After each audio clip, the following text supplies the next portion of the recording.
Halo selamat siang Tribuners, Anda sedang menyaksikan live update tribunnews.com Selasa 22 Juni 2021 bersama saya Siska Mawaski. Kami akan menyajikan informasi terkini dari sejumlah daerah di Indonesia yang akan disampaikan langsung oleh reporter kami di lapangan. Selengkapnya hanya di live update. Kita awali informasi pertama dari Denpasar.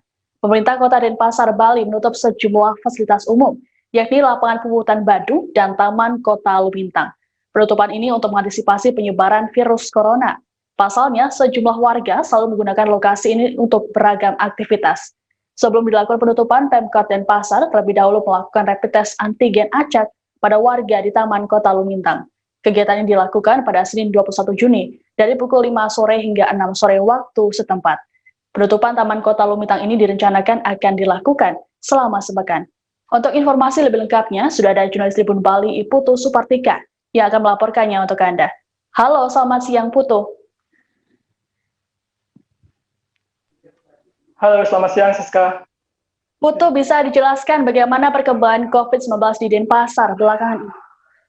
Oke, baik. Terima kasih atas waktunya. Untuk perkembangan COVID di Denpasar saat ini, mulai seminggu belakangan ini ada peningkatan, di mana sebelumnya kasus COVID hanya 1 digit, misalkan 9 atau 3, seminggu terakhir ini naik menjadi 2 digit, bahkan yang paling tinggi terjadi pada Sabtu kemarin mencapai 54 kasus. Sementara untuk data terakhir per Senin kemarin, kasus positif COVID-19 harian di Denpasar yaitu 29 orang. Seperti itu.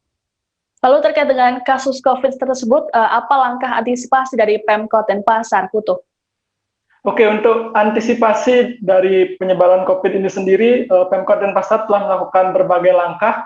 Misalnya yang pertama, Pemkot Denpasar melakukan rapid test antigen di tempat umum atau tempat keramaian yang dimulai pada Sabtu kemarin, di mana rapid test antigen ini diawali di lapangan Puputan Badung yang menyasar sekitar 30 orang. Selanjutnya hari kedua juga dilaksanakan hal serupa dan kemarin pada Senin kemarin dilaksanakan rapid test antigen di lapangan Taman Kota Lumintang, dan selanjutnya akan menyusul ke tempat-tempat umum yang lain pun pantai dan tempat yang berpotensi menimbulkan kerumunan, seperti itu. Selain itu, untuk kasus-kasus ini, setiap hari jika ada 1 orang yang terkonfirmasi positif COVID-19, Pemkot Denpasar akan mengadakan tracing di mana 1 kasus dengan tracing 20 orang minimal. Selain itu, Pemkot Denpasar juga terus daerah-daerah yang memiliki kasus dengan tingkat penularan yang tinggi atau zona orange maupun merah.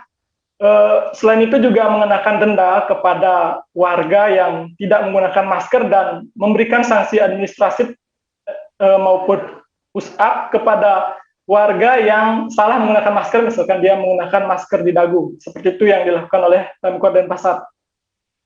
Oke, lalu bagaimana kebijakan pemerintah setempat terkait dengan fasilitas publik di tengah lonjakan kasus ini, Putu? Untuk fasilitas publik sendiri, Pemkot Denpasar sudah melakukan penjagaan atau pengetatan di beberapa lokasi yang berpotensi menimbulkan kerumunan. Salah satunya mulai minggu kemarin, Pemkot Denpasar menutup lapangan Puputan Badung, di mana lapangan Puputan Badung ini sering menjadi lokasi liburan bagi masyarakat, apalagi di akhir pekan selalu ramai. Dan dulu memang sudah sempat ditutup, namun belakangan ada sedikit pelonggaran sehingga banyak warga yang berlibur ke sana, dan untuk memperketat penjagaan lagi karena adanya peningkatan kasus COVID ini, maka per minggu kemarin dilakukan penutupan lebih ketat lagi. Bahkan tempat permainan anak sudah dipasangi polis lain, sementara itu tempat yang biasa dipakai untuk parkir warga yang berkunjung ke lapangan juga dipasangi penutup atau barikade. Selain itu, Taman Kota Lumintang yang juga digunakan oleh warga sebagai tempat untuk berekreasi di akhir pekan khususnya juga sudah ditutup kemarin setelah dilaksanakan rapid test antigen. Untuk tempat wisata lain, misalkan pantai, Satgas COVID-19 Kota Denpasar sudah berkoordinasi dengan pengelola pantai untuk mengetatkan di mana hanya 25-50% saja pengunjung yang diizinkan masuk. Jika penuh akan dibuka, karena di Denpasar ada sekitar 13 titik pantai. Jika 1 titik penuh sudah mencapai 50%, maka pengunjung akan diarahkan untuk masuk ke titik pantai yang lain yang masih tidak ada kerumunan seperti itu. Oke, Putu, lalu bisa dijelaskan bagaimana penjagaan di fasilitas publik yang ditutup tersebut? Oke, untuk penjagaan sendiri, Pemkot Denpasar atau Satgas COVID-19 Kota Denpasar telah menyiagakan personil baik dari Dinas Perhubungan Kota Denpasar maupun dari Satuan Polisi Pamung Praja, di mana penjagaan ini dilakukan selama dari pagi hingga pukul 10 malam, di mana perharinya ada 30 orang petugas yang dibagi menjadi beberapa shift. Selain itu, mereka juga menyiagakan mobil derek jika seandainya ada warga yang tidak bisa diberitahu, maka dan parkir sembarangan di sekitar lapangan itu, mobilnya juga akan diderek. Selain itu, Satpol PP juga akan rutin terus berkeliling jika ada warga yang kedapatan atau masih bandel masuk ke lokasi yang telah disterilkan tersebut, maka akan langsung di rapid antigen. Nah, jika warga tersebut dari hasil rapid antigen ternyata positif, maka dia akan ditangani lebih lanjut, misalkan dengan melakukan isolasi dan langkah-langkah antisipasi lainnya, seperti itu. Baik, terima kasih laporannya Jurnalis Tribun Bali Putu Supartika. Kita beralih ke informasi selanjutnya. Gubernur Daerah Istimewa Yogyakarta Sri Sultan Hamengkubuwono X menggelar Sapa Aruh atau menyapa warga. Kegiatan Sapa Aruh dilakukan di Bangsal Kepatihan pada Selasa 22 Juni. Dalam Sapa Aruh ini, Sri Sultan mengajak warga untuk bekerjasama dalam menanggulangi pandemi COVID-19. Hal ini juga sekaligus untuk merespons lonjakan kasus positif di DIY dalam sepekan terakhir. Untuk informasi lebih lengkapnya, sudah ada jurnalis Tribun Jogja, Yuwantoro Windu Aji, yang akan melaporkannya untuk Anda. Halo, selamat siang, Toro. Selamat siang, Siska. Toro, bisa dijelaskan apakah ada pesan khusus yang disampaikan oleh Sri Sultan dalam Sapa Aruh kali ini? Baik, terima kasih. Sapa Aruh kali ini mengusung tema Jogja Eling Lan Waspodo, Wilujeng Nir ing Sambikolo. Pada intinya, Sri Sultan berharap agar pandemi di DIY ini bisa dilalui bersama dan masyarakat dapat menjadi subjek kebijakan sehingga mereka dapat berperan aktif dalam mencegah penyebaran COVID-19 di DIY. Masyarakat disampaikan perlu menjadi subjek karena sebaik dan sekuat apapun regulasi bisa menjadi tak berarti apabila kebijakan itu diabaikan dan tidak dilaksanakan dengan kerelaan warganya.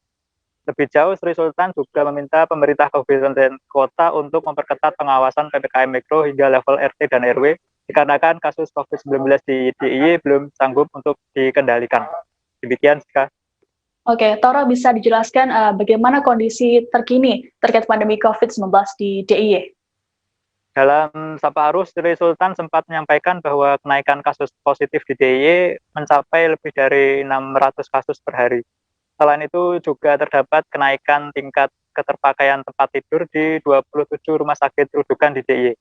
Lalu Sri Sultan juga menyebut munculnya berbagai macam klaster sebagai akibat dari penyelenggaraan kegiatan sosial yang tidak mengutamakan protokol kesehatan.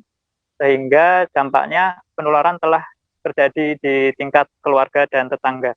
Hal ini menurut Sri Sultan menunjukkan bahwa penerapan PPKM Mikro di DIY belum dilakukan secara maksimal. Oke, apakah ada kendala terkait dengan penanganan COVID-19 di DIY, Toro? Baik, salah satu kendala yang dihadapi adalah bahwa belum seluruh RT dan RW di DIY memiliki atau membentuk Satgas COVID-19 sehingga upaya pengawasan di level paling bawah belum bisa berjalan efektif. Sebelumnya, Koordinator Gugus Tugas Bidang Keamanan dan Penegakan Hukum sempat menyebut dari 27.000 RT di DIY baru sekitar 50%-nya yang memiliki Satgas. Sedangkan Satgas yang telah terbentuk pun belum seluruhnya bertugas secara optimal untuk melakukan pengawasan. Untuk itu, Sri Sultan mendorong Bupati dan Wali Kota untuk terus mendorong RT dan RW agar mau membentuk dan mengoptimalkan Satgas COVID-19 di wilayahnya masing-masing. Menurut Sri Sultan, disampaikan juga pembentukan Satgas jadi penting untuk melakukan pengawasan karena klaster-klaster baru biasanya disumbang dari penyelenggaraan kegiatan masyarakat seperti hajatan, takziah, arisan yang dilakukan dengan mengabaikan protokol kesehatan. Oke, baik Tribuners, jurnalis kami tadi juga sempat melakukan wawancara dengan Gubernur DIY Sri Sultan Hamengkubuwono X. Berikut wawancaranya. Belum dijalankan secara maksimal. Padahal kita dihadapkan pada kematian atau case fatality rate nyaris menyentuh besaran angka nasional yang 2,7%. Kita harus waspada terhadap munculnya berbagai klaster sebagai akibat kegiatan sosial masyarakat sendiri, hingga penularannya pun telah merambah ke ruang-ruang keluarga. Oleh sebab itu, kita harus menjaga sikap. Kita beralih ke informasi selanjutnya. Program vaksinasi massal digelar di Kompleks Perkantoran Wali Kota Pekanbaru di Tenayan Raya, Kota Pekanbaru, Riau pada Senin 21 Juni. Namun tak terlihat protokol kesehatan dalam kegiatan yang diikuti oleh ribuan orang ini. Antrean panjang warga menunggu giliran vaksinasi terlihat mengular. Banyaknya warga yang antusias mengikuti kegiatan ini membuat protokol kesehatan jaga jarak sulit diterapkan. Untuk informasi lebih lengkapnya sudah ada jurnalis Tribun Pekanbaru, Fernando Sikumbang, yang akan melaporkannya untuk Anda. Halo, selamat siang, Fernando. Selamat siang, Siska. Fernando, bisa dijelaskan terkait dengan kegiatan vaksinasi massal yang mengakibatkan kerumunan tersebut? Oke, Siska, terima kasih. Selamat siang, Tribuners. Kemarin digelar vaksinasi massal di areal perkantoran pemerintah Kota Pekanbaru di kawasan Tenayan Raya. Vaksinasi massal ini digelar dalam rangkaian Hari Jadi Kota Pekanbaru ke-237. Jadi jumlah penerima vaksin awalnya ditargetkan sekitar 2.370 orang. Namun jumlah peminat hingga siang kemarin jumlahnya melebihi kapasitas yang ada, melebihi target yang diberikan oleh pihak penyelenggara. Maka sampai siang kemarin dan hingga sore setelah selesai, masih banyak masyarakat yang belum menerima vaksin. Kondisi ini karena melihat antusias masyarakat cukup banyak.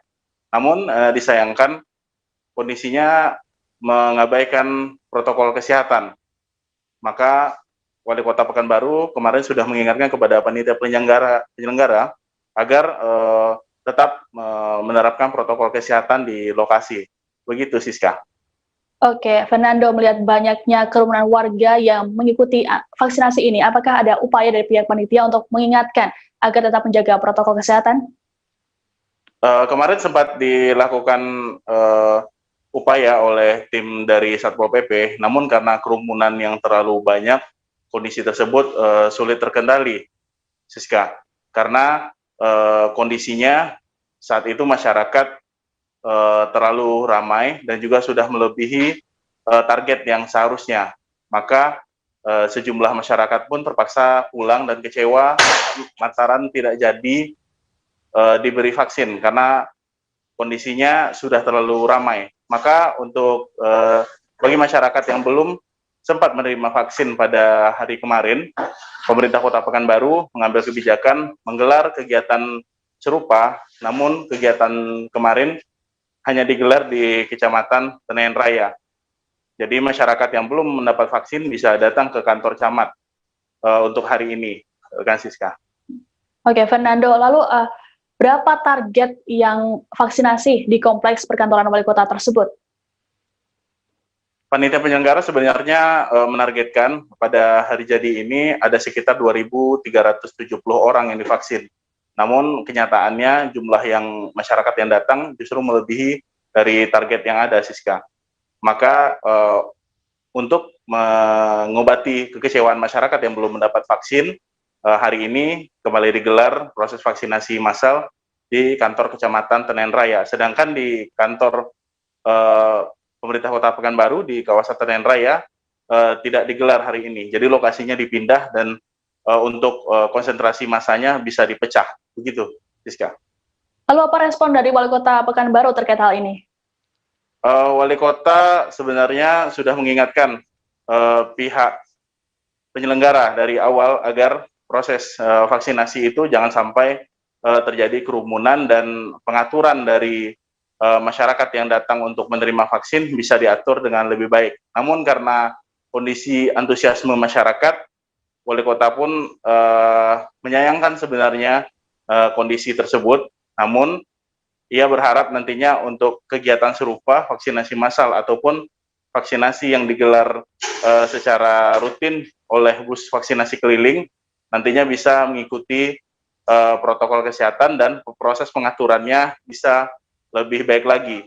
Kemudian wali kota sendiri sudah menyampaikan dan sudah melayangkan teguran kepada pihak penyelenggara, baik penyelenggara hari jadi Kota Pekanbaru dan juga tim Satgas yang bertugas hari kemarin.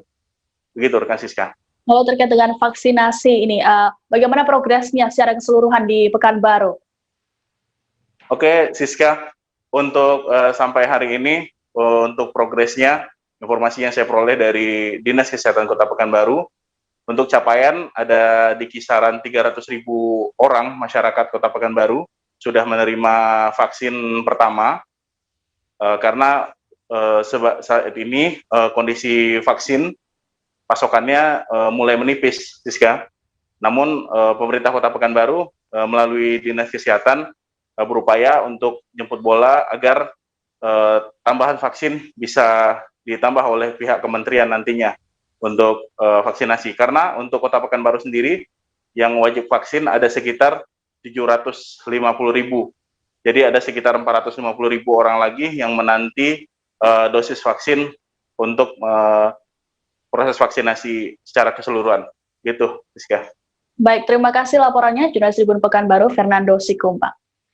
Tribuners, kami akan kembali seusai jeda, tetap di live update. Oke, apa kabar Bang Ariski di sini untuk strateginya? Kalau saya sendiri di game week 37 ini yang semalam baru mulai, saya udah hitam. Sebenarnya aku nggak ngerasain penangkapan atau penggerebegan atau apapun itu, karena gini loh, posisinya aku kriteria. Jadi kita mengenal disebut dengan stroke yang tidak berdarah dengan stroke yang berdarah.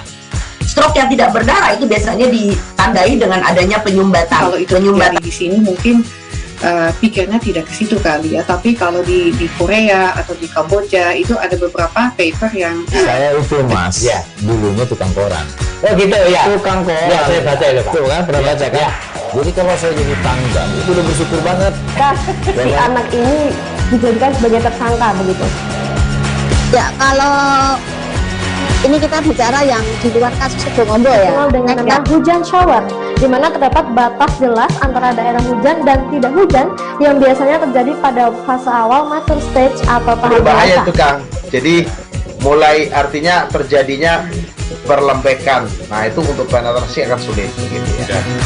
Dok saya ini menurut saya memang tidak mudah, bukan urusan tanah diambil. Kalau misalnya Amerika Serikat sekarang, Rasulullah mengatakan dalam sebuah hadis bahwa berpuasa di 6 hari Syawal itu. Oke, apa kabar Bang Ariski di sini untuk strateginya? Kalau saya sendiri di game week 37 ini yang semalam baru mulai, saya udah hitam. Sebenarnya aku nggak ngerasain penangkapan atau penggerebegan atau apapun itu, karena gini loh, posisinya kriteria. Jadi kita mengenal disebut dengan stroke yang tidak berdarah dengan stroke yang berdarah. Stroke yang tidak berdarah itu biasanya ditandai dengan adanya penyumbatan. Kalau itu terjadi di sini mungkin pikirnya tidak ke situ kali ya, tapi kalau di Korea atau di Kamboja itu ada beberapa paper yang saya itu mas, ya dulunya tukang koran. Oh gitu ya, Tukang koran. Ya saya baca itu Pak. Tuh kan pernah baca kan? Ya. Jadi kalau saya jadi tangga itu udah bersyukur banget. Si anak ini dijadikan sebagai tersangka begitu. Ya kalau ini kita bicara yang di luar kasus Sebongombo ya. Dengan nama hujan shower, di mana terdapat batas jelas antara daerah hujan dan tidak hujan yang biasanya terjadi pada fase awal mature stage atau tahap berbahaya itu Kang. Jadi mulai artinya terjadinya perlembekan. Nah itu untuk penetrasi akan sulit gitu ya. Dok saya ini menurut saya memang tidak mudah, bukan urusan tanah diambil. Kalau misalnya Amerika Serikat sekarang, Rasulullah mengatakan dalam sebuah hadis bahwa berpuasa di 6 hari Syawal itu. Oke, apa kabar Bang Ariski di sini untuk strateginya? Kalau saya sendiri di game week 37 ini yang semalam baru mulai, saya udah hitam. Sebenarnya aku nggak ngerasa itu penangkapan atau penggerbegan atau apapun itu, karena gini loh, posisinya aku kriteria.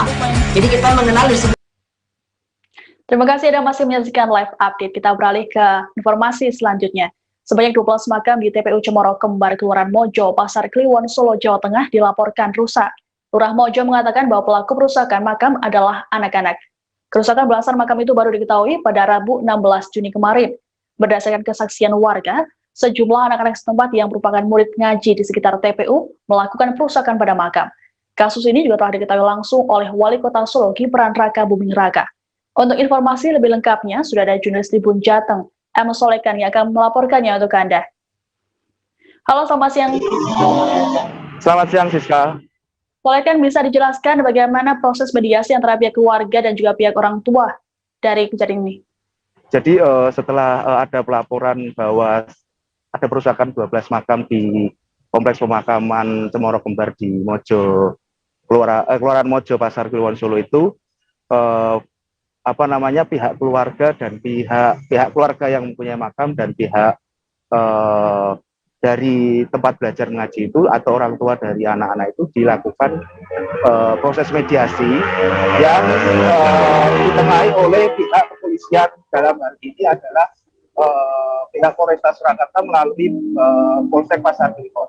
Nah, mereka melakukan proses mediasi dan sepakat bahwa dari pihak mediasi, dari proses mediasi itu sepakat bahwa pihak keluarga atau pihak yang merusak makam itu diberi waktu seminggu untuk membenarkan makam tersebut. Kalau tidak, dan kalau sebelumnya kalau tidak sanggup akan diproses secara hukum. Nah, jadi sudah ada kesepakatan bahwa pihak keluarga atau yang merusak makam itu mau membenarkan makam yang sudah dirusak tersebut. Begitu, Siska. Oke, lalu apakah bagaimanakah proses hukum terkait dengan kejadian ini? Jadi, Siska, meskipun sudah ada proses mediasi antara kedua belah pihak, tapi pihak kepolisian kemarin melalui Kapolsek Pasar Kliwon mengatakan kalau sesuai prosedur di pihak kepolisian karena ini ada tindakan perusakan, proses hukum masih berjalan. Saat ini pihak kepolisian masih melakukan proses penyelidikan dan mendalami dan memanggil orang tua atau wali, bahkan juga meminta keterangan dari guru ngaji di sekitar TPU tersebut. Jadi ini masih proses penyelidikan. Oke. Begitu. Untuk diketahui, Wali Kota Solo Gibran Raka Buming Raka juga sudah mengetahui kejadian ini. Lalu bagaimana tanggapan dari Gibran? Jadi kemarin juga Wali Kota Solo Gibran Raka Buming Raka meninjau langsung adanya makam yang dirusak tersebut. Nah, ketika di lokasi, Gibran itu geram dengan dengan adanya perusakan makam tersebut, apalagi yang dilakukan oleh anak-anak. Nah, tentu ini juga ada andil, mungkin diduga ada andil dari pihak TPU, pihak tempat belajar mengaji si anak-anak ini. Nah, ternyata setelah ditelusuri dan disampaikan oleh Lurah Mojo, ternyata tempat belajar mengaji ini tidak punya izin. Begitu, Siska. Lalu apa langkah selanjutnya terkait dengan pendirian sekolah atau tempat belajar tersebut? Kalau kemarin Wali Kota Solo Gibran Raka Buming Raka menyampaikan ke depan atau langkah selanjutnya yang akan dilakukan oleh pemerintah Kota Solo yaitu akan menutup tempat belajar tersebut karena jelas diketahui tempat belajar tersebut tidak memiliki izin. Begitu, Siska. Baik, Tribuners, tadi jurnalis kami juga sempat melakukan wawancara dengan Wali Kota Solo Gibran Raka Buming Raka dan juga Kapolsek Pasar Kliwon. Kalau melihat dari data kan pendatang ini langkahnya untuk pendidikan. Nanti kita antisipasi lah. Itu mereka buka sekolah yang nggak izin, nanti segera kita proses. Nggak bisa dibiarkan kayak gitu. Apalagi pendidikan ke anak-anak yang masih kecil ya. Berarti ini nanti yang diteruskan ke kepolisian adalah pengasuhnya dari sekolah itu, Pak? Ya, semua, termasuk anak-anak yang di bawah umur itu harus ada pembinaan. Ini udah kurang ajar sekali. Apa bentuk dari intoleransi atau seperti apa ini? Iya, udah ngawur banget. Apalagi melibatkan anak-anak. Nanti segera kami proses. Dari sekolahnya apakah juga akan dilakukan penutupan atau gimana? Tutup aja, udah nggak benar. Sekolahnya, gurunya nggak benar semua. ya nggak benar semua, nanti kami bina itu. Perusahaan langkah kepolisian bagaimana dari? Jadi dari langkah kepolisian, yang pertama kita melakukan proses mediasi ya antara pihak yang dirugikan dengan pelaku ataupun orang tua pelaku keluarga. Kita mediasi dan dihadiri oleh tokoh masyarakat di RT dan RW setempat, dan sudah menemukan titik temu kesepakatan untuk kedua belah pihak. Namun kita dari pihak kepolisian tetap sesuai prosedur, kita akan melakukan pemeriksaan ya, penyelidikan terkait kasus ini ya, karena ini melibatkan anak di bawah umur ya, dan ini kita akan periksa orang tua wali maupun pengajar di tempat belajar mengajar dari anak yang melakukan aksi tersebut. Kemudian dari hasil pendalaman sementara hasilnya gimana? Apakah mereka disuruh atau memang mereka spontanitas untuk melakukan perusahaan? Kalau sampai saat ini masih kita proses pemeriksaan ya, karena masih anak di bawah umur, kita masih memanggil untuk pihak wali untuk mendampingi anak tersebut dalam pemeriksaan. Ini kan masih anak-anak, dan apakah ada langkah mediasi untuk tidak? Beralih ke kabar selanjutnya, sebanyak 6 warga di Kecamatan Langke Rembong, Kabupaten Manggarai, Nusa Tenggara Timur, digigit oleh anjing yang diduga rabies. Bisa terjadi pada Jumat 18 Juni kemarin. Para korban langsung dilarikan ke RSUD Dr. Ben Boy Ruteng untuk menjalani perawatan. Mereka juga mendapatkan suntikan vaksin anti rabies oleh tim medis. Untuk informasi lebih lengkapnya sudah ada jurnalis Pos Kupang, Robert Ropo, yang akan melaporkannya untuk Anda. Halo, selamat siang Robert. Selamat siang juga Siska. Robert, bisa dijelaskan bagaimana kronologi dari peristiwa ini? Ya baik, pada hari Jumat tanggal 18 Juni 2021 sebanyak 6 orang warga, rata-rata anak kecil di Kecamatan Langke Rembong digigit oleh seekor anjing yang diduga rabies. Anjing ini mengelilingi sejumlah kampung di wilayah Kecamatan Langke Rembong dan menggigit 6 orang anak tersebut. Begitu sih. Lalu bagaimana kondisi terkini dari para korban, Robert? Ya, berdasarkan penjelasan dari pihak Rumah Sakit Umum Daerah Dr. Ben Boy Ruteng, bahwa setelah kejadian itu pada Jumat sore, malamnya langsung dilarikan ke rumah sakit untuk mendapatkan perawatan medis, yaitu diberikan suntik vaksin rabies, anti rabies, dan langsung dipulangkan masing-masing. Sementara mereka akan merawat jalan di rumah masing-masing, dan kondisi saat ini mereka dalam kondisi membaik, Mbak Siska. Robert, berdasarkan data yang ada, berapa jumlah kasus rabies di Manggarai selama 6 bulan belakangan ini? Ya baik, Siska, selama kasus rabies 6 bulan terakhir ini, berdasarkan penjelasan dari Dinas Kesehatan Kabupaten Manggarai, di mana kasus gigitan hewan penular rabies sejak dari Januari sampai dengan Juni 2021 sebanyak 407. Dari jumlah itu, 1 diantaranya dilaporkan meninggal dunia. Meninggal dunia ini dikarenakan bahwa yang bersangkutan tidak dilarikan cepat ke rumah sakit, menganggap bahwa ini adalah hewan milik pribadi, dan sampai di fasilitas kesehatan ternyata kondisinya sudah gejala dan tidak bisa ditolong oleh tenaga medis. Demikian, Siska. Oke, terkait dengan kasus rabies ini, apa yang dilakukan langkah yang dilakukan oleh pemerintah? Baik, Siska, setelah terjadinya kasus ini pada Minggu tanggal 21 Juni 2021,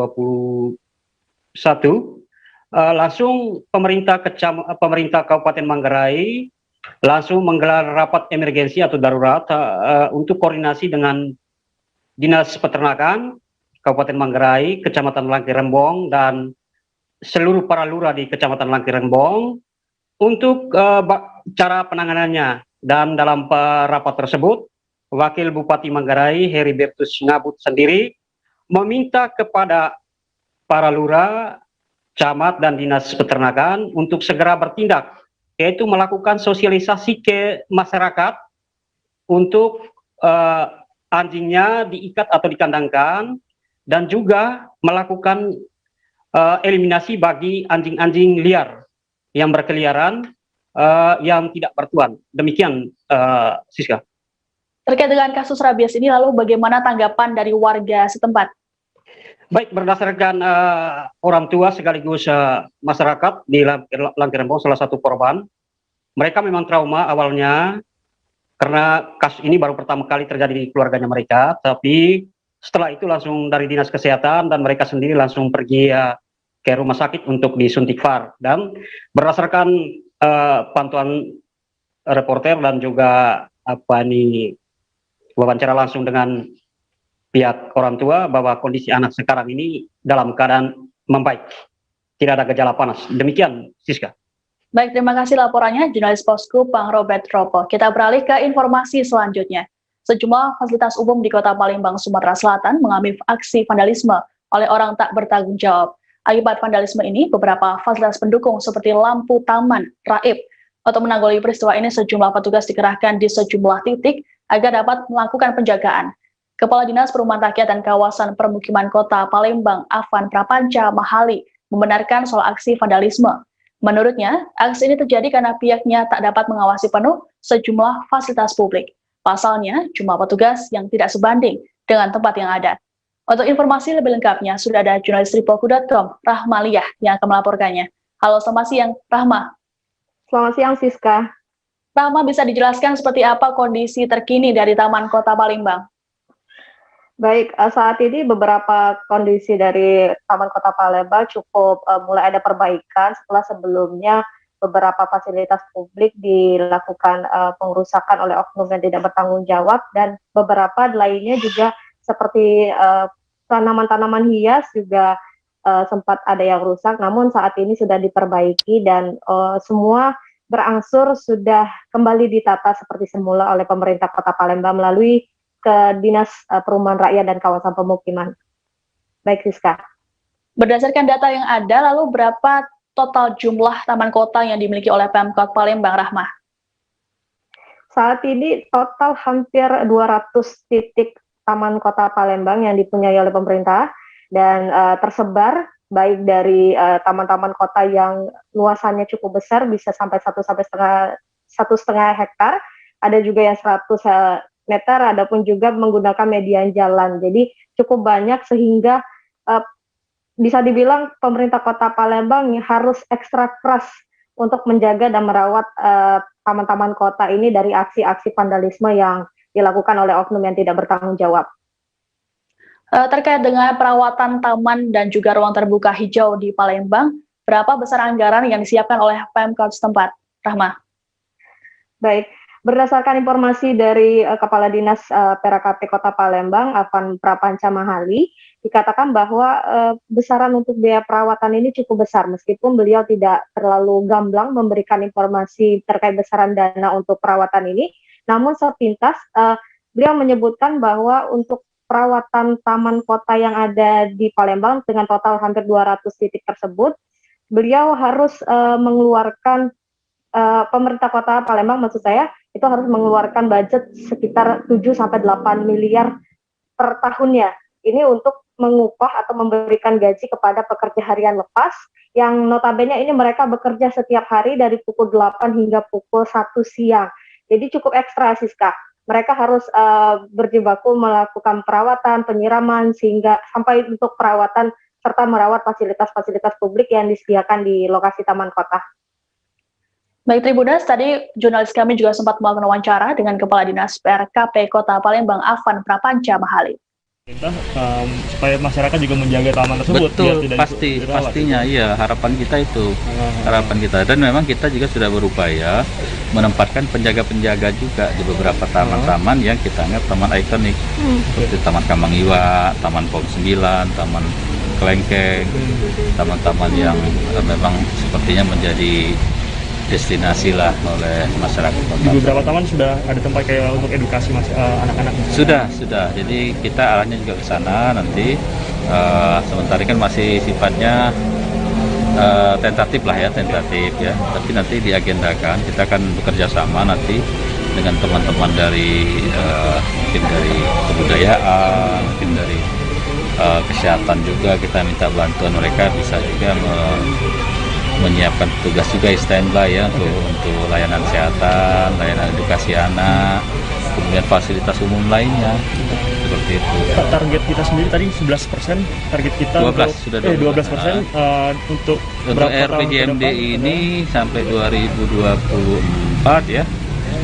Untuk 2024 kita kurang lebih sekitar 14,5%. 14,5%. Ya. Jadi berapa hektar tuh Pak kira-kira? Sekitar kalau hektarnya itu kurang lebih kalau kita kan 40.000 hektar kan Kota Palembang ini kan. Ya kurang lebih sekitar ya 600-700an hektar lah. Ya, 700 hektar lah. Pak, kalau untuk taman yang di daerah perumahan seperti Spring Hill itu udah diserah terimakan belum Pak? Belum. Ada taman Nah itu yang saya katakan ya, tadi, Pak, ya? karena itu juga pihak private, swasta juga punya kewajiban 10%. Oh, dari lahan yang Iya, 10%. Tapi itu sudah dikomersilkan Pak saat ini, mungkin gimana nanti ke depannya? Maksudnya dikomersilkan? Maksud saya kan sudah terbuka untuk umum, artinya sudah banyak pengunjung yang datang.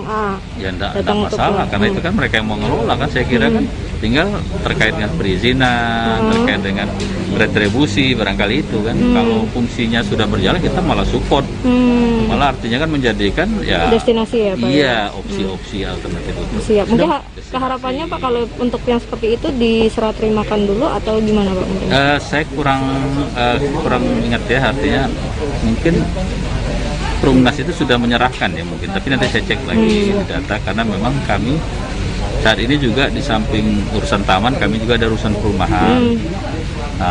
Khususnya kalau yang terkait dengan perumahan pengembang itu ya PSU-nya, PSU-nya harus diserahkan seperti itu. Dan sudah kita himbau, kita sosialisasikan dan berproses. Berproses artinya saat ini sudah cukup banyak yang ingin mengajukan menyerahkan PSU-nya ke pemerintah kota. Satu lagi tantangan di tengah kondisi perawatan ini tentu vandalisme banyak juga. Nah mungkin kita akan penegakan perda nggak Pak? Jadi gini, yang pasti kan kita menyiapkan dulu petugas ya, petugas jaga, baik jaga siang, jaga malam ya, khusus untuk taman-taman ikonik tadi ya. Kalau taman yang kecil-kecil ini kan sepertinya ruang-ruang vandalismenya nggak terlalu besar juga kan. Yang banyak ini misalnya di KI seperti ini ya Pak ya. Nah itu sudah terus kita giatkan penjagaan kita, penjagaan siang malam. Sehingga harapan kita yang meminimalisir lah pencurian, termasuk pencurian lampu taman dan lain itu ya Pak. Iya, betul. Siap. Sesudah kami akan segera kembali, tetap di live update. Oke, apa kabar Bang Arifki di sini untuk strateginya? Kalau saya sendiri di Gimik 37 ini yang semalam baru mulai, saya udah pasti. Sebenarnya aku nggak ngerasain penangkapan atau penggerebegan atau apapun itu, karena gini loh, posisinya aku kriteria. Jadi kita mengenal disebut dengan stroke yang tidak berdarah dengan stroke yang berdarah. Stroke yang tidak berdarah itu biasanya ditandai dengan adanya penyumbatan. Kalau itu terjadi di sini mungkin pikirnya tidak ke situ kali ya, tapi kalau di Korea atau di Kamboja itu ada beberapa paper yang saya itu Mas, ya dulunya tukang koran. Oh gitu ya, tukang koran. Ya, saya baca itu Pak. Tuh kan, pernah baca kan? Jadi kalau saya jadi tanggal itu udah bersyukur banget. Si anak ini dijadikan sebagai tersangka begitu. Ya kalau ini kita bicara yang di luar kasus Sebongombo ya. Dengan nama hujan shower, di mana terdapat batas jelas antara daerah hujan dan tidak hujan yang biasanya terjadi pada fase awal mature stage atau tahap berbahaya itu Kang. Jadi mulai artinya terjadinya perlembekan. Nah itu untuk penetrasi akan sulit gitu ya. Dok, saya ini menurut saya memang tidak mudah, bukan urusan tanah diambil. Kalau misalnya Amerika Serikat sekarang, Rasulullah mengatakan dalam sebuah hadis bahwa berpuasa di 6 hari Syawal itu. Oke, apa kabar Bang Arifki di sini untuk strateginya? Kalau saya sendiri di Gimik 37 ini yang semalam baru mulai, saya udah pasti. Sebenarnya aku nggak ngerasain penangkapan atau penggerebegan atau apapun itu, karena gini loh, posisinya aku kriteria. Jadi kita mengenal disebut dengan stroke yang tidak berdarah dengan stroke yang berdarah. Stroke yang tidak berdarah itu biasanya ditandai dengan adanya penyumbatan. Kalau itu terjadi di sini mungkin pikirnya tidak ke situ kali ya. Tapi kalau di Korea atau di Kamboja itu ada beberapa paper yang saya koran. Oh gitu ya. Tukang koran. Ya, saya baca itu, Pak. Tuh kan, pernah baca kan? Ya. Jadi kalau saya jadi pangdam itu udah bersyukur banget. Si anak ini dijadikan sebagai tersangka begitu. Ya, kalau ini kita bicara yang di luar kasus Sebongombo ya. Dengan nama hujan shower, di mana terdapat batas jelas antara daerah hujan dan tidak hujan yang biasanya terjadi pada fase awal mature stage atau tahap Berbahaya dewasa. itu Kang. Jadi mulai artinya terjadinya perlempekan. Nah itu untuk penetrasi akan sulit begitu ya. Dok, saya ini menurut saya memang tidak mudah, bukan urusan tanah diambil. Kalau misalnya Amerika Serikat sekarang, Rasulullah mengatakan dalam sebuah hadis bahwa berpuasa di 6 hari Syawal itu. Terima kasih Anda masih menyaksikan program Live Update. Kita beralih ke kabar selanjutnya. Seorang oknum perawat di sebuah rumah sakit di Palembang, Sumatera Selatan, diringkus oleh jajaran Satres Narkoba Polrestabes Palembang. Polisi juga turut menangkap 3 pengedar narkoba lainnya. Keempatnya merupakan jaringan narkoba yang masih satu keluarga. Penangkapan dilakukan pada Kamis 17 Juni di Jalan Mayor Zen Lorong Sukarami, Kelurahan C. Selayur, Kecamatan Kalidoni, Palembang. Para pelaku yakni DD, MA alias MG, FR alias TI, dan MS. Dilaporkan, keempatnya meraup keuntungan hingga puluhan juta rupiah dari bisnis narkoba ini. Untuk informasi lebih lengkapnya, sudah ada jurnalis Tribun Sumsel, Melisa Wulandari, yang akan melaporkannya untuk Anda. Halo, selamat siang, Melisa. Ya. Selamat siang, Siska. Melisa, bisa dijelaskan bagaimana kronologi penangkapan satu keluarga yang merupakan pengedar narkoba ini? Ya, terima kasih, Siska. Jadi, Debbie ini salah satu dari 4 orang pengedar narkoba yang diringkus pada Kamis lalu pada tanggal 17 Juni 2021 sekitar pukul 10.30 di kawasan Kalidoni. Debbie bersama Mat Arif alias Mat Gaplek, Farida alias Cici, Ida, dan Marcelia, kesemuanya yang warga Jalan Kalidoni ini diringkus bersamaan di rumah mereka. Menurut Kasat Narkoba Polrestabes Palembang, yakni AKBP Andi Supriyadi mengatakan terbongkarnya jaringan narkoba ini karena awalnya mereka ini, Satres Narkoba ini menangkap Mat Gaplek dulu. Setelah menangkap dari Mat Gaplek, kemudian dilanjutkan pengembangan dan mengamankan 3 pelaku lainnya. Sekian. Melisa, apakah benar dari keempat orang ini ada satu di antaranya yang merupakan oknum perawat di sebuah rumah sakit di Palembang? Iya, terima kasih, Siska. Perlu diluruskan bahwa setelah kami konfirmasi langsung ke rumah sakit tersebut, oknum Debbie ini merupakan bidan di rumah sakit tersebut dan salah satu pegawai honorer. Namun rumah sakit juga bilang pihak rumah sakit membenarkan bahwa Debbie memang benar pegawai honorer tersebut. PRS pun akan menindak tegas Debbie selaku oknum bidan tersebut apabila dia terbukti bersalah. Sekian, Debbie. Sekian, Siska. Melisa, apa barang bukti yang diamankan oleh polisi terkait dengan penangkapan ini? Oke, terima kasih, Siska. Satres Narkoba Polrestabes Palembang juga berhasil mengamankan barang bukti berupa 2 bungkus plastik bening berisi sabu seberat 15,54 gram, 1 buah timbangan digital, uang tunai sebesar 2,4 juta, 3 unit handphone, dan 1 buah dompet. Sekian, Siska. Lalu apa peran dari masing-masing tersangka ini, Melisa? Iya, baik. Jadi keempat orang ini merupakan om, ponakan, dan ibu. Peran Ciida sendiri, Ciida ini sebenarnya merupakan residivis, Siska. Jadi dia sudah ditahan selama 2 kali, kemudian ini ketiga kalinya dia diringkus. Ciida ini berperan memesan dan menerima barang sabu, ya, mereka ini menjual sabu langsung dari bandar. Dan bandar ini sudah diketahui bahwa berinisial MR. Kemudian Debbie yang merupakan oknum bidan dari salah satu rumah sakit di pemerintah di Palembang, berperan mentransfer uang langsung ke bandar sabu tersebut untuk pembelian barang. Kemudian Mat Gaplek berperan mengedarkan dan menyuplai pengecer narkoba yang ada di kawasan Kalidoni. Dan terakhir ada Ralia atau Marlia berperan menyimpan dan membagi barang-barang tersebut untuk diedarkan. Sekian, Siska. Baik, terima kasih laporannya, jurnalis Tribun Sumsel, Melisa Wulandari. Kita beralih ke berita selanjutnya. Ribuan tenaga kerja Indonesia atau TKI asal Kabupaten Sampang, Madura telah dideportasi oleh negara perantauannya. Dalam 2 bulan terakhir tercatat hampir 2.000 TKI yang dideportasi. Mayoritas TKI yang dideportasi bekerja di Malaysia. PLT Kabid Penempatan Tenaga Kerja dan Pengembangan DPMP TSP dan Naker Sampang, Agus Sumarso mengungkapkan pihaknya masih menunggu kepulangan sejumlah TKI lainnya. Sebelum dipulangkan ke kediaman masing-masing, para TKI tersebut menjalani karantina terlebih dahulu di Asrama Haji Surabaya. Untuk informasi lebih lengkapnya, sudah ada jurnalis Tribun Madura, Hanggara Pratama, terkait hal ini. Halo, selamat siang Hanggara. Halo Siska. Siap. Hanggara, sampai kapan TKI asal Sampang ini terus dipulangkan? Siap, setelah dikonfirmasi ke pihak terkait, yakni pelaksana tugas Kabid Penempatan Tenaga Kerja dan Pengembangan DPMP TSP dan Naker Sampang Agus Sumarso, untuk batas pemulangan TKI masih belum bisa ditemukan begitu pun dengan jumlahnya. Namun pihak terkait mengatakan bahwa dalam beberapa bulan ke depan ini pemulangan akan tetap berjalan seperti itu. Hanggara, lalu bagaimana kondisi dari para TKI ini saat dipulangkan mengingat masih pandemi COVID-19?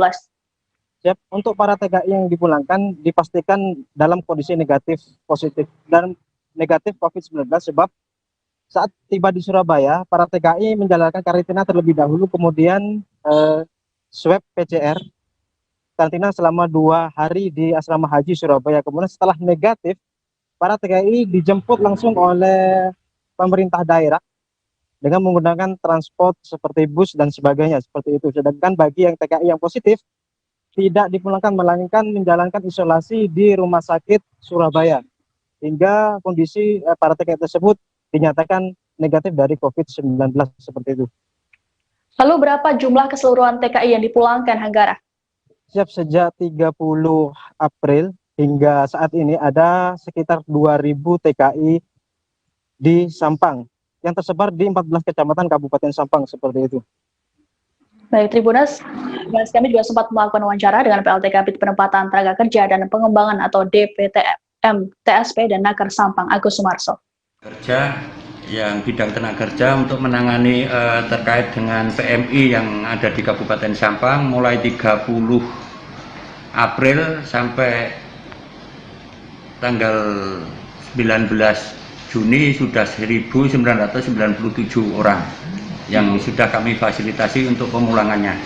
Kita bersama-sama dengan tim untuk pemulangan, diantaranya Dinas DPMP TSP Naker, Dinas Perhubungan, BPBD,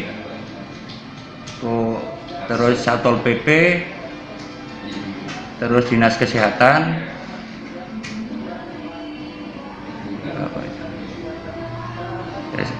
TNI Polri. Itu yang tiap tim itu tiap penjemputan mesti ikut di kita gitu.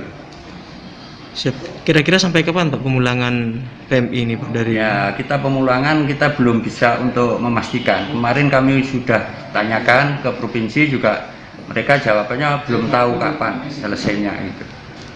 Siap. Namun untuk PMI asal Sampang yang pulang ke tempat tinggalnya, dia dipastikan negatif kan Pak ya dari positif? Ya, kita jemputnya semuanya negatif semua. Yang positif biasanya mereka langsung dibawa ke rumah sakit lapangan atau di Indrapura, rumah sakit Indrapura.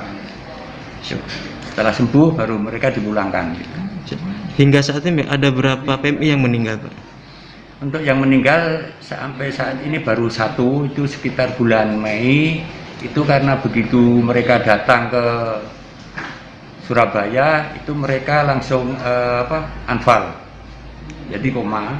Kebetulan mereka informasi dari dokter itu mereka punya riwayat kencing manisnya 700 sekian dan kakinya sudah membusuk gitu loh, udah bau gitu. Ya, mereka langsung dilarikan ke rumah sakit haji di sebelahnya. Ya, besoknya dia meninggal. Asal mana Pak? Dari Sukabana. Beralih ke informasi selanjutnya, seorang balita di Desa Ramunia 2, Dusun 2, Gang Pinang, Kecamatan Pantai Labu, Kabupaten Deli Serdang, Sumatera Utara mengalami kondisi yang memprihatinkan. Pasalnya, bocah berumur 3 tahun tersebut menderita pembekakan pada bagian wajah. Hal ini juga menyebabkan lidah bocah tersebut turut mengalami bengkak dan menjulur keluar. Orang tua bocah bernama Nabila tersebut mengaku baru membawa sang buah hati berobat alternatif. Hal ini lantaran mereka tak memiliki biaya untuk berobat ke rumah sakit. Kondisi ini sudah dialami oleh Nabila sejak lahir. Untuk informasi lebih lengkapnya, sudah ada jurnalis Tribun Medan, Muhammad Anil, yang akan melaporkannya untuk Anda. Halo, selamat siang Anil. Selamat siang Siska. Anil, bisa dijelaskan bagaimana kondisi awal Nabila sejak baru dilahirkan? Baik Siska, pertama kali ketika Nabila yang memiliki nama lengkap yaitu Arti Kumalasari itu lahir sudah menderita penyakit seperti gondok yang diterima pada bagian wajah. Pengakuan orang tua ketika saya mengunjungi ke rumah Nabila, saat dia mengandung Nabila itu tidak terjadi kendala apa-apa, hanya seperti orang yang mengandung normal saja. Tapi begitu lahiran, pada bagian wajah Nabila sudah terlihat bengkak, seperti itu Siska. Namun setelah berusia 3 bulan, Nabila kembali dibawa berobat ke rumah sakit. Namun pihak kedokteran mengatakan saat itu karena fisik masih bayi, jadi pihak kedokteran mengungkapkan ketika berumur 6 atau 7 tahun baru melakukan tindakan yang lebih serius lagi, gitu Siska. Lalu sejauh ini apa tindakan yang sudah dilakukan oleh orang tua dari Nabila? Dari Nabila berusia 3 bulan hingga sekarang sudah berusia 3 tahun, orang tua saat ini membawa Nabila itu melakukan pengobatan kampung dengan alasan karena tidak memiliki biaya pengobatan. Padahal sebelumnya pengakuan orang tua mereka memiliki BPJS, namun BPJS-nya sudah tidak aktif lagi karena tidak sanggup membayar. Oke. Anil, apakah bocah tersebut sempat dibawa ke rumah sakit untuk diperiksa? Benar Siska, sebelumnya pengakuan dari pihak rumah sakit ketika ia dibawa berobat ke rumah sakit, itu berdasarkan keterangan orang tua, hasil pemeriksaan rumah sakit diduga ada pada bagian wajah Nabila terdapat seperti kelenjar, seperti itu Siska. Lalu bagaimana tindak lanjut dari Pemkab setempat terkait kondisi ini, Anil? Oke. Mendapatkan berita yang telah terbit di Tribun Medan, Kepala Dinas Kesehatan Deli Serdang, Dr. Ade Budi Krista, menyampaikan terkait kisah dari Nabila sendiri. Jadi sebelumnya Nabila sendiri Siska sudah pernah sebenarnya mendapat pelayanan dari puskesmas dan sudah berulang kali sebenarnya diajak untuk berobat ke rumah sakit. Namun pengakuan Dr. Ade, saat itu orang tua hanya ingin anaknya dilakukan pengobatan secara pengobatan kampung, seperti itu Siska. Soal menyinggung masalah BPJS yang orang tua katakan tidak sanggup melakukan pembayaran, sebenarnya BPJS-nya itu masih aktif dan mereka terdaftar sebagai penerima bantuan iuran atau PBI Siska. Seperti itu. Baik, terima kasih laporannya jurnalis Tribun Medan Muhammad Anil. Kita beralih ke informasi selanjutnya. 3 pemain asing siap memperkuat Persik Kediri dalam kompetisi Liga 1 2021. Pihak manajemen Persik Kediri kemudian memperkenalkan ketiga pemain asing ini. Manajer Persik Kediri Muhammad Syarif Hidayatullah mengatakan, ketiga pemain asing tersebut datang secara bersamaan pada Minggu malam. Ketiganya juga telah menaikkan kontrak dengan klub sepak bola tersebut. Kontrak ditandatangani setelah mereka dinyatakan lolos dari medical check-up. Untuk informasi lebih lengkapnya, sudah ada jurnalis surya.co.id, Farid Mukaram, yang akan melaporkannya. Halo, selamat siang Farid. Baik, selamat siang Siska. Farid, bisa dijelaskan terkait dengan kedatangan 3 pemain asing di Persik Kediri ini? Ya, benar Siska. Menjelang bergulirnya kompetisi Liga 1 2021, Persik Kediri mendatangkan 3 pemain asing baru. Nah, ketiga pemain asing ini akan digunakan untuk memperkuat tim dalam pentas kompetisi Liga 1 2021. Nah, untuk nama ketiga pemain asing ini, pertama ada Yusuf Ezzajari dari Spanyol, kedua ada Ibrahim Basson dari Lebanon, dan ketiga ada Arthur Silva dari Brazil. Seperti itu. Dan ketiga pemain asing ini datang pada hari Minggu malam dan hari Senin kemarin sudah melakukan proses medical check up dan hasilnya sudah bagus, dan setelah hasilnya bagus melakukan tanda tangan kontrak bersama Persik Kediri. Seperti itu. Farid, lalu apa peran dari masing-masing pemain asing tersebut? Nah, untuk masing-masing peran dari ketiga pemain ini, yang pertama ada Yusuf Ezzajari dari Spanyol, ini adalah striker. Dan menurut pengakuan dari manajer Persik, bahwa Yusuf Ezzajari ini merupakan top scorer di Liga Andorra sebelumnya, Kemudian ada Ibrahim Bauson, ini juga striker tapi juga bisa menjadi second striker. Dan kedua ada Arthur Silva dari pemain Brazil itu sebagai stopper, seperti itu. Lalu berapa lama kontrak yang telah disepakati antara Persik Kediri dan juga ketiga pemain tersebut? Sesuai dengan penjelasan dari manajer Persik Kediri, Syarif Hidayatullah, untuk kontrak ketiga pemain ini berakhir sampai dari kompetisi Liga 1 2021. Namun masih dimungkinkan untuk diperpanjang ketika penampilannya bagus dan manajemen sepakat untuk memperpanjang ketiga pemain gitu. Baik Tribunas, jurnalis kami juga sempat melakukan wawancara dengan manajer Persik Kediri Muhammad Syarif Hidayatullah dan juga pelatih Persik Kediri Joko Susilo. Berikut wawancaranya. Asing Persik yang sudah datang hari ini seperti apa, Mas? Ya, alhamdulillah kita untuk pemain asing sudah mendarat di Kediri semalam. Dan hari ini juga sudah mulai latihan. Di medical check up hasilnya bagus semua, jadi tidak ada kendala. Terus setelah dinyatakan lolos ya kita dari siang langsung sign kontraknya.